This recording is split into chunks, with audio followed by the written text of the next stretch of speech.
Hi అండి, అందరికీ నమస్కారం. ఎలా ఉన్నారు? ఎప్పుడు కూడా ఒక మంచి మాటతో మీ ముందుకు వచ్చేదాన్ని.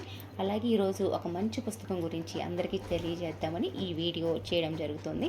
పుస్తకం అనేప్పటికీ మీ అందరికి కూడా అనేది అంటే ఏం బుక్ అనేది కూడా ఐడియా వచ్చేసి ఉంటుంది అనుకుంటున్నాను నేను.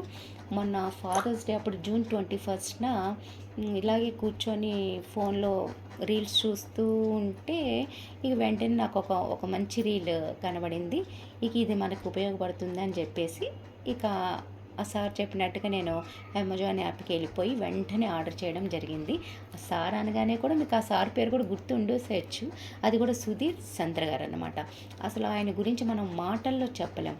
అసలు ఆయన ఎట్లా అంటే పిల్లలు, తల్లిదండ్రులు, పిల్లలు, టీచర్స్ ఎక్కువ వాళ్ళ గురించి చెబుతూ ఉంటారు. అది ఆయన చెబుతూ ఉంటే మనం వింటున్నా చూస్తున్నా మనకి యాస్టీస్ కళ్ళకి ఇలా రియల్గా జరుగుతుంది అని అనిపిస్తుంది. చాలా బాగుంటాయండి.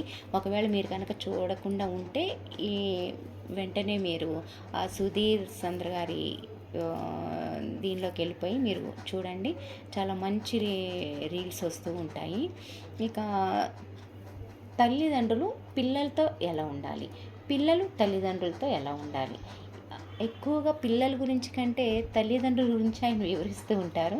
తల్లిదండ్రులకి ఎక్కువ కోపతాపాలు ఈ కోపం ఎక్కువ కాబట్టి వచ్చేస్తుంటుంది. లేదు, ఇట్లా ఉండాలి, తల్లిదండ్రులు ఇట్లా ఉంటేనే పిల్లలు ఇలా ఉండగలుగుతారు. పిల్లల మైండ్ సెట్ని మీరు ఆలోచించి ఒక్కొక్క పిల్లకి ఒక్కొక్క మైండ్ సెట్ ఉంటుంది.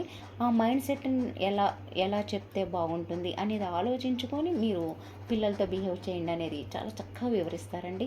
అలాగే స్టూడెంట్స్, టీచర్ వీళ్ళిద్దరి మధ్యన కూడా ఎట్లా రిలేషన్స్ ఉండాలి, టీచర్ స్టూడెంట్స్తో ఎంతవరకు ఉండాలి, ఎలా స్టూడెంట్ని బట్టి టీచర్ ఎలా సబ్జెక్ట్లోకి వెళ్ళాలి, లేకపోతే స్టూడెంట్స్ టీచర్తో ఎలా ఉండాలి అని చాలా చక్కగా వివరిస్తారు. ఆయన వీడియోస్ అంటే నాకు చాలా ఇష్టం. అందుకే నేను వెంటనే బుక్ను కొనేసాను. ఇదిగో ఆ బుక్కే మీ ముందే తీస్తున్నాను. ఆ బుక్కే ఈ బుక్, బాల్యం అమూల్యం. ఇదిగో ఈయన సుధీర్ చంద్ర, సైకలాజిస్ట్ అన్నమాట. చూడండి టైటిల్ ఎంత బాగుంది, బాల్యం అమూల్యం. ఈయన ఒక మనకి తెలియజేశారు చూడండి.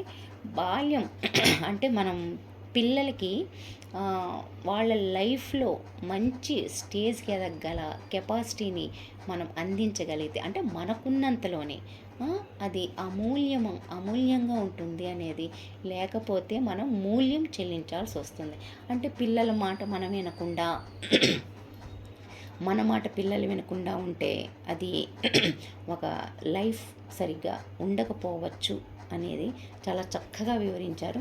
నేను ఇంకా బుక్ కూడా ఓపెన్ చేయలేదు, మీ అందరికి ఒకసారి చూపిద్దామని చెప్పేసి నేను ఈ వీడియో చేయడం జరిగింది. ఒకవేళ మీరు కూడా కొనాలి అనుకుంటే ముందర చిన్న పిల్లలు ఉన్న వాళ్ళకి మాత్రం ఈ బుక్ చాలా ఉపయోగపడుతుందండి. మీరు కూడా తీసుకోండి. నేను డిస్క్రిప్షన్లో లింక్ పెడతాను.